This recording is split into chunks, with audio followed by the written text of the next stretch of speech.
Bonjour à tous et à toutes. Le burkini, objet de litige, cet après-midi au Conseil d'État, ils vont délibérer sur cet accoutrement. J'ai envie de dire ce que j'en pense, parce que franchement, vous savez, quand moi je vois ça, là, je suis triste. Je suis triste surtout pour ces femmes, parce que c'est un vrai recul, et je comprends même pas comment certaines se prétendent féministes, parce que justement, les féministes, ce que veulent les féministes, c'est de libérer les femmes de l'esclavage des hommes et des machos. Et là, on est en plein dedans. Je veux dire, là, avec le burkini, pour moi, non seulement c'est un combat idéologique et un combat économique, parce que derrière aussi, vous avez remarqué, il y a ceux qui ont rempli les boutiques de burkini, et c'est un marché très très lucratif, visiblement, regardez. Alors, il y a des burkinis partout, qui arrivent du monde entier, qui sont fabriqués probablement en Chine, au Bangladesh, ou Dieu sait quoi encore, en Inde, ou Dieu sait où encore, en Inde, oui. Et enfin voilà, dans les temples, dans les usines de la mondialisation, encore un effet pervers de la mondialisation, malheureusement. Et quand vous voyez ça, vous vous dites c'est une vraie régression. Pour moi, c'est vraiment une régression par rapport aux femmes, aux libertés des femmes, parce que là, il est question. Pour moi, c'est impensable de pouvoir s'habiller comme ça par 35-38 degrés à l'ombre. Je dirais même que c'est de la maltraitance aux femmes. Et oui, la maltraitance aux femmes, essayez de mettre un truc noir comme ça, par 35-38 degrés à l'ombre, et de rester un petit peu au soleil. Je crois qu'il vaut mieux pas sortir en ce moment, il fait vraiment trop chaud, et surtout pas aux heures où ça cogne. Mais même, c'est ahurissant, et c'est très mauvais pour la peau, parce que vous transpirez, la peau ne peut pas respirer, et ce sont les hommes qui imposent ça aux femmes. Il ne faut pas croire que c'est le choix délibéré des femmes, c'est pas vrai. Ces femmes, c'est idéologique, elles ont peur de leur macho de mari, voilà, parce qu'elles n'auraient pas le droit, soi-disant, de montrer leur corps par pudeur, soi-disant, enfin, elles évoquent la pudeur, le choix, la liberté d'eux, elles revendiquent, mais tout ça, c'est des prétextes. Il faut bien comprendre que ce sont que des prétextes pour justifier le port de cet accoutrement qui est imposé par les hommes, les maris, les frères, etc. Et évidemment, les femmes qui habitent... Pardon. Les femmes qui habitent dans les quartiers, eh bien, les filles qui habitent dans les quartiers, ou femmes ou filles, elles n'osent pas sortir sans être couvertes de la tête aux pieds. Pourquoi? Parce qu'elles ont peur, tout simplement. Elles ont peur, voilà. Elles ont peur de leur macho de mari. Alors ce serait soi-disant pour pas que le regard... Alors forcément, il faut bien qu'elle justifie ça. Maintenant, il y a une autre raison aussi, c'est qu'avec ces histoires de Daesh... moi je prétends, ça n'engage que moi encore une fois, je prétends que c'est une allégeance à Daesh implicite, c'est-à-dire que c'est peut-être aussi des femmes qui ont peur et qui ont commencé à écouter les discours des Daesh sur internet et qui commencent à croire qu'effectivement dans le Coran, etc., et qu'il ne faut pas faire comme les mécréants, et que si vous faites comme les mécréants, eh bien vous allez aller griller en enfer, ou vous allez vous faire trucider, ou vous allez vous faire vitrioler, ou vous allez vous faire décapiter par Daesh. Alors il est possible aussi que elles ont peur, c'est aussi possible qu'elles ont peur, et donc elles se couvrent en se disant je me couvre, je suis peut-être protégée. Voilà, c'est aussi ça, c'est possible. Mais moi je crois que la vraie raison, si c'est ça, de toute façon, c'est grave, c'est quand même grave, parce que ça veut dire que Daesh, il est en train de gagner quelque part. Il est en train de faire des émules, il est en train de, voilà, il est en train d'influencer ici des femmes qui se prétendent françaises, sur le sol français, qui se disent françaises, voilà, franco-maghrébines, mais françaises, et qui veulent adopter la culture musulmane et qui veulent faire comme les intégristes, en gros, et vous trouvez ça normal? Moi, je trouve que c'est très grave, c'est un vrai recul. C'est un vrai recul pour la femme, et je pense que les féministes, si vous m'entendez, moi, je crois que là, il y a quelque chose à faire. Et ce qu'il y a à faire, c'est justement de libérer les femmes de l'esclavage de ces machos, de libérer les femmes de l'emprise de ces machos qui soi-disant se basent sur le Coran, alors que le Coran, il n'est même pas question de tenue, d'accoutrement comme ça, il est question simplement d'un voile jeté pudiquement pour... Voilà, parce qu'à l'époque, apparemment, les hommes étaient plutôt primaires et grégaires et primitifs et ne contrôlaient pas leur pulsion sexuelle, etc. Mais... moi, je dis qu'aujourd'hui, ce n'est plus d'actualité. Aujourd'hui, les mecs, les musulmans, ils n'ont qu'à faire un travail sur eux.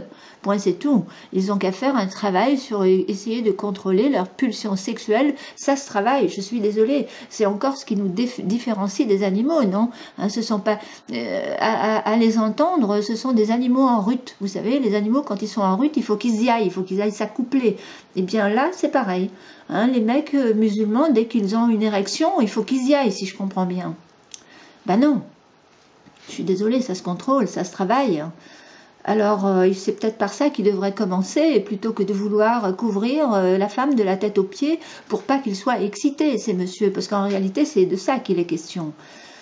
Alors, et vous appelez ça la liberté. Alors ceux qui veulent nous faire croire que c'est leur choix, que c'est ça, la laïcité, que ce serait super positif pour les femmes, mais non, au contraire. Vous êtes en train de les enfermer encore un peu plus dans un système verrouillé avec des machos. Elles s'en sortiront jamais. Elles s'en sortiront jamais. C'est terrible. Moi, je trouve ça terrible. Hein. Et sans compter que, vous savez, il paraît que j'ai lu un article, c'est en Arabie Saoudite, où les femmes sont toutes en noir, de la tête aux pieds, et il paraît qu'elles ont des carences en vitamine D. Elles sont carencées en vitamine D dans des pays où il y a du soleil plein pot. Elles sont elles n'ont pas de soleil sur la peau, jamais. C'est pas très sain non plus, hein, et vous savez que les carences en vitamine D, hein, ça crée des problèmes osseux, etc. Il y a des tas de problèmes pour ceux qui ont des carences en vitamine D. Déjà, question santé, c'est pas un service à rendre aux femmes que de leur dire oui c'est bien, hein, c'est votre choix, c'est tout le contraire, c'est tout le contraire. Là franchement, je ne comprends pas les féministes là, je les comprends pas. Essayez de supporter, non, mais allez-y, les féministes, tous ceux qui défendent ça, là, qu'ils y aillent, qu'ils mettent cet uniforme et qu'ils aillent sur la plage, qu'ils testent l'uniforme d'abord, d'accord? Et après, vous venez me dire si vous avez combien de temps vous avez tenu au soleil et si c'est pratique pour aller nager. Hein, encore quand c'est collé au corps, bon, ça fait un petit peu combinaison. On peut peut-être nager avec, mais bon, c'est quand même pas très agréable non plus, hein, à moins de faire de la plongée sous-marine pendant des heures. Et là, je comprends qu'il faut une combinaison.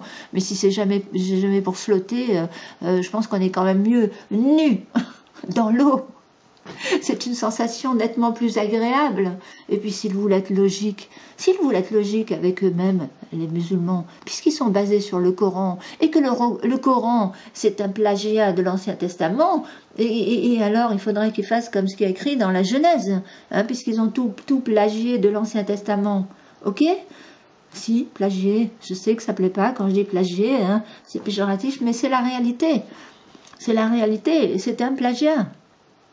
Ils ont plagié. Donc qu'est-ce que ça dit dans la Genèse? Ça dit que Dieu se balade dans le jardin d'Éden, hein, puisqu'ils prennent les textes à la lettre. Il n'y a rien de symbolique dans tout ça. Ils prennent tout ça à la lettre. Hein. Dieu se balade dans le jardin d'Éden. Et puis il a dit à Adam et Ève de cacher sa nudité avec une feuille de vigne. Ils ont qu'à prendre une feuille de vigne, hein. Ils ont qu'à faire texto ce qui est écrit dans le Coran, et dans la Bible, et dans l'Ancien Testament, puisque c'est là-dessus qu'ils se basent. Puisque quand ça les arrange, ils veulent prendre textuellement ces textes à la lettre, quand ça les arrange, c'est quand ça les arrange plus, ils veulent plus les prendre à la lettre, il faudrait savoir. Hein. Non, mais si vous voulez pousser le raisonnement à l'absurde, c'est même pas absurde, c'est juste logique, là, puisqu'ils prennent tout à la lettre, ce qui est écrit dans le Coran. Et dans l'Ancien Testament, c'est valable pour ceux qui se basent sur l'Ancien Testament, hein, attention, hein, voilà.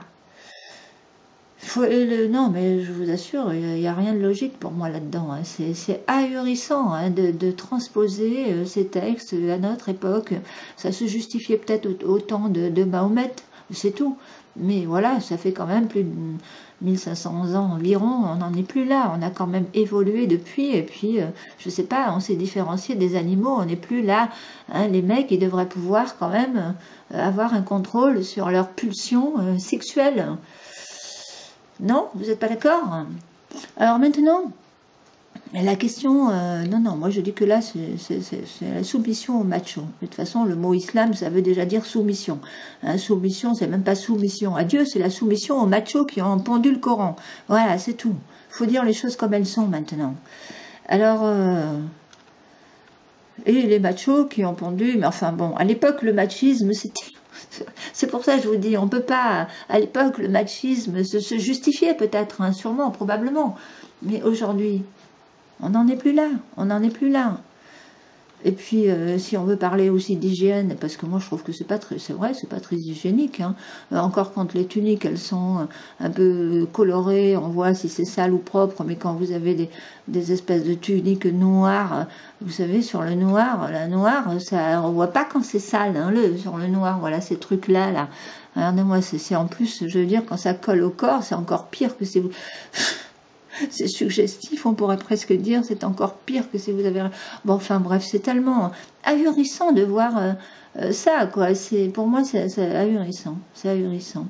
Autant, je crois qu'il y a quand même un juste milieu entre ça, là, sur le côté, et les femmes qui portent vraiment des trop petits, alors qu'elles sont peut-être un petit peu trop en chair pour porter des trucs aussi. Et c'est toujours pareil, hein, c'est les questions, est-ce que ça va ou ça va pas? Et ça, c'est sûr. Mais il y a peut-être un juste milieu entre le bikini et le string ou la nudité totale et ça. Vous ne croyez pas qu'il y a un juste milieu? Je ne sais pas, moi, ils ne pourraient pas trouver... Et tiens, et les mecs musulmans, ils sont bien en short, hein, non? Ils sont pas en bermuda. Alors eux, ils ont le droit d'être en bermuda. Hein? Voilà. Ils ont le droit d'être en bermuda, ils ont le droit de montrer leurs jambes, le haut du corps dénudé, les mecs. C'est ça. Ah bah, un mec, c'est pas sexy, hein, apparemment. Ça n'existe pas, il n'y a que les femmes qui peuvent être sexy, pas les mecs, les musulmans. Non, c'est n'importe quoi. C'est pas possible. C'est de la discrimination. Moi, je dis que c'est de la discrimination envers les femmes, c'est tout. Hein. La discrimination envers les femmes et la maltraitance envers les femmes. Parce que c'est horrible. Moi je veux que vous êtes, tous ceux qui sont pour le burkini, vous allez me faire le plaisir de vous enfiler cette tenue là, tout en noir. Et vous allez aller vous baigner, vous allez voir comment vous serez sur la plage, d'accord? Ok? Bon, maintenant, je vous dis, c'est aussi une question de fric, parce qu'il y a ceux qui ont lancé la mode du burkini, hein, je vois que là il y a des boutiques qui s'ouvrent. Voilà, là sur le côté, des boutiques de fringues où ils vendent des... C'est un marché juteux, ok, le burkini. Alors, il y en a peut-être qui ont intérêt, c'est un intérêt financier encore, à lancer cette mode. Peut-être qu'ils ont pactisé avec les pays d'Arabie, l'Arabie Saoudite et compagnie, le Qatar et autres. Puis voilà, c'est tout, ils font du commerce. Mais attention, ce qu'il y a derrière, c'est très dangereux. Parce que ça aussi, c'est une façon sournoise et progressive et insidieuse d'islamiser la France. C'est-à-dire que petit à petit, ils grignotent, ils ont plus de droits. C'est un peu comme une vis sans fin. Vous connaissez le principe d'une vis sans fin, vous savez, si vous mettez le doigt, vous donnez un doigt, ils peuvent prendre la main et tout le bras et vous bouffer tout le corps. Ben, c'est un peu ça qui est en train de se passer. C'est qu'on leur accorde de plus en plus de droits. Et à un moment donné, eh bien, ils vont s'imposer parce que eux, ils font beaucoup d'enfants par famille, ils font 4, 5, 6 gosses par famille, que nous, les Français, enfin les Français et les Européens que je suis, l'Européenne que je suis suis même pas française, mais n'empêche que on paye tout ça, mais on paye tous, hein, et on paye pour qu'ils fassent plein d'enfants. Il y a les allocations familiales, etc. Alors, vous savez que combien touche une famille avec 4, 5, 6 gosses d'allocations familiales? On n'a plus besoin d'aller bosser. Vous savez, il y a très peu de femmes musulmanes qui bossent. Hein. Elles sont toutes à la maison avec 4, 5 gosses. Elles font beaucoup d'enfants, mais c'est dans quel but, hein? Faut réfléchir un tout petit peu. Dans quel but? Dans 10, 20 ans, si ça continue comme ça, ils sont plus nombreux que nous. Ils sont déjà pratiquement, ils sont en train de gagner. Et à un moment donné, ils arriveront évidemment au pouvoir, comme c'est déjà le cas en Belgique. Hein, enfin, ils sont presque, ils ne sont pas encore, mais ils revendiquent le pouvoir. Et une fois qu'ils sont au pouvoir, ben c'est simple. Ils vont appliquer les lois d'Allah. Ce sera la charia. Parce que pour eux, ce qu'il faut bien comprendre chez les musulmans, c'est qu'il n'y a aucune loi humaine qui surpasse les lois d'Allah. Ça, c'est leur croyance, c'est leur idéologie. Alors, dès qu'ils auront le pouvoir, ils imposeront les lois d'Allah. Et les lois de Allah, c'est la charia. Ok? C'est la charia. Comme à l'époque de l'Ancien Testament, c'était la loi du talion. Eux, ils ont la charia. Et comme ils y croient encore dur comme fer aujourd'hui, ils vont appliquer. Et ils croient dur comme fer que c'est la volonté de Dieu d'Allah, enfin du Dieu universel, enfin mettons Allah, Yahvé, quoi, Yahvé, Allah, c'est la même chose, puisque le Coran est une reprise de l'Ancien Testament, n'est-ce pas? Donc, ils ont ces convictions, ils ont cette croyance. C'est réellement une idéologie très dangereuse, vous savez? Et ça commence toujours par l'islam de paix. Vous allez qu'à voir, il y a certains pays où c'était une démocratie. Maintenant, ça y est, ils sont arrivés tout doucement, piano, qui va, hein, piano, lontano, bassano, lontano. C'est progressif, c'est très progressif et très sournois. Et puis c'est tout. Et c'est très dangereux, il faut faire attention à ça. On s'en rend pas compte, justement. Et moi, j'appelle ça une colonisation par l'économie. Voilà, c'est une colonisation par l'économie. Vous savez, la colonisation, hein, avant c'était boum, j'arrive et tout, je colonise le pays, j'impose, etc. Aujourd'hui, c'est différent. C'est une colonisation sournoise par l'économie. Et ça se fait progressivement et c'est insidieusement et sournoisement. Et on s'en rend pas compte, et c'est pour ça qu'on croit que c'est pas dangereux. Mais là, il faut vraiment ouvrir les yeux. Hein. Je suis très contente que les Républicains sont en train de se réveiller. J'espère que j'ai participé à leur réveil. Non, mais non, sérieux, je suis contente qu'ils se réveillent parce qu'il faut que ce soit les Républicains au Front National ou quoi, il faut. Moi, je crois que c'est très important de stopper ça, hein, mais vraiment très important parce que si on ne stoppe pas ça maintenant, je vous dis, dans 10-20 ans, la France, elle est totalement islamisée avec la charia. Si c'est ce que vous voulez, eh bien. C'est vous qui voyez, ok? Mais il ne faudra pas venir pleurer après. Moi, je souhaite pour mes enfants une France libre, hein, une France comme il y a 30 ans encore, où on était, et voilà, il y avait peut-être aussi des problèmes, des soucis, mais on était quand même très libre. C'était quand même autre chose qu'aujourd'hui. On avait la liberté à tous les niveaux, liberté de parole, liberté d'expression, mais aujourd'hui, il y a de moins en moins de liberté, et là, vous en aurez plus du tout. C'est terminé, que ce soit ça, ou alors l'autre, vous savez, un autre ordre, hein, dont je ne parlerai pas maintenant, mais moi je crois plutôt que c'est ça qui nous pend au nez là. Je crois plus à ça, moi. Je crois que ça, c'est plus un danger que leur gouvernance mondiale, là. Ce sera une gouvernance mondiale islamique. Enfin, je ne pense pas qu'ils arriveront à imposer dans le monde entier quand même. Hein. Il faudrait être très très fort pour arriver à avoir la Chine et la Russie dans sa poche. Mais bon, mais en tout cas, l'Europe, ça, attention, là, ça craint quand même. Hein. Alors réfléchissez bien hein, avant de cautionner tout ça, avant de trouver que non, c'est la liberté. Réfléchissez bien ce qu'il y a derrière, franchement. D'accord? Et allez tester un petit peu cette combinaison entière là, allez mettre c'est un uniforme, et puis allez faire un petit test au soleil pour savoir combien de temps vous tenez là-dedans. Et vous allez voir si c'est pas de la... Les mecs, hein, tous ceux qui veulent imposer ça aux femmes, là, qui sont d'accord pour leur imposer, vous allez mettre cette tenue, d'accord? Et vous allez aller à la plage pour 35-38 degrés à l'ombre, ou même vous balader dans la rue tout revêtu de noir, c'est un ordre, je veux que vous essayiez ça. Et après, on en reparle, d'accord? Non, mais qu'est-ce que c'est ça?